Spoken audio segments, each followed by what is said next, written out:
আচ্ছা, তোমরা এমন রেসিপি দেখেছো যেটা বানাতে বানাতে ঘরেই আগুন লেগে যায়?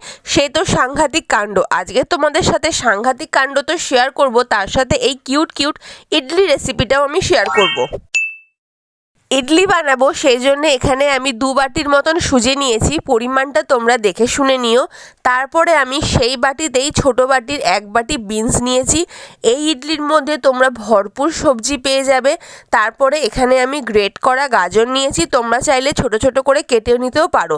তারপরে নিয়েছি ক্যাপসিকাম, লাল লাল লঙ্কা, তোমরা চাইলে লঙ্কাটাকেও স্কিপ করতে পারো। আর দিয়েছি ধনে পাতা, স্বাদ অনুযায়ী নুন, আর সামান্য একটু ইনো বা সোডা দিও।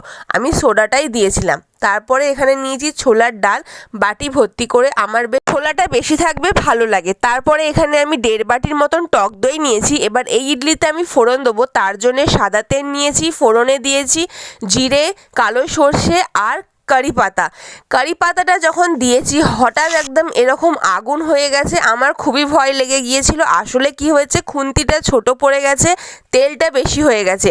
কারি পাতাটা দেওয়ার জন্যে তেলটা খুন্তির বাইরে চলে এসেছিলো, সেই জন্যে কিন্তু আগুনটা লেগে গিয়েছিল। সেটা কিছুই না, সেটা নর্মাল হয়েও থাকে, যদি আগুনের মধ্যে তেল দেওয়া হয় আগুনটা বেড়ে যায়, সেটাই হয়েছিল আমার সাথে। তারপরে দেখো আমি ফোড়নটা ওই ইডলির মধ্যে দিয়ে ভালো করে মিক্সড করে বেশ খানিকটা জল দিয়ে দিয়েছি। একটু জলটা মেপে দিও, কারণ সুজি জল টেনে অনেকটাই ফুলে যায়।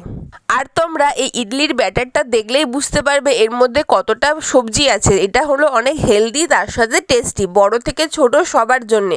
দোকানের ইডলিতে কিন্তু এমন স্বাদ পাবে না। তারপরে একটা ইডলি মেকার নিয়েছি, তার মধ্যে সাদা তেল নিয়ে তেলটাকে গরম করে 1 চামচ করে করে ওই ইডলির ব্যাটারটা আমি দিয়ে দেবো। এই ছোট ছোট ইডলিগুলোকে আর একটু সুন্দর করার জন্য ওপর থেকে ছোট ছোট কড়াইশুঁটির দানা দিয়েছি, তোমরা চাইলে এটাকে স্কিপও করতে পারো। এরম করে সাজিয়ে দিলে কিন্তু দেখো আরও সুন্দর লাগছে দেখতে। আর এত সুন্দরই এখন একটা স্মেল আসছে না, দারুণ লাগছে কিন্তু। ওই যে আমি ফোড়নটা দিলাম যেটাতে জীবন চলে যাওয়ার মতন অবস্থা ছিল, ওই ফোড়নটার জন্যেই কিন্তু এত সুন্দর একটা স্মেল আসছে।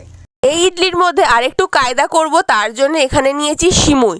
ভাজা যে সিমুইগুলো নর্মাল পাওয়া যায়, সেই সিমুইগুলো ওপরে একটু একটু করে ছড়িয়ে দেবো। এতে কিন্তু ইডলিটা আরও বেশি দেখো সুন্দর লাগছে। বাজারে যেই নর্মাল ভাজা সিমুই পাওয়া যায় আমি সেটা ইউজ করেছি। ভাজা সিমুইয়ের জন্য দেখো ইডলির কালারগুলো কিন্তু একটু লালচে লালচে এসছে। আর একটা সিমুই পাওয়া যায় যেটা ভাজা হয় না, সেটা একদমই সাদা হয়, সেটাও তোমরা ইউজ করতে পারো, কিন্তু তখন কিন্তু এই ইডলির কালারটা এত সুন্দর আসবে না। তোমরা চাইলে এই সিমুইগুলো গরম জলে আগে 1 থেকে 2 মিনিট বয়েল করে নিয়ে তারপরেও দিতে পারো, তাতেও কিন্তু খেতে ভালো লাগে।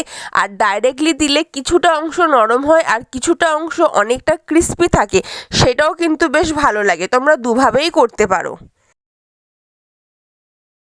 তাহলে চলো আজকের রেসিপিটা তোমাদের কেমন লাগলো আমাকে অবশ্যই জানিও। ভালো লাগলে অবশ্যই লাইক, কমেন্ট আর সাবস্ক্রাইব করে দিও। তোমাদের লাইক কমেন্ট আমাকে উৎসাহ করে প্রত্যেক দিন নতুন নতুন রেসিপি তোমাদের সাথে শেয়ার করতে। আর দেখো এখানে কিন্তু ইডলিটা কতটা বেশি সফট হয়েছে, আর ভেতরটা দেখো পুরো সবজিতে ভর্তি।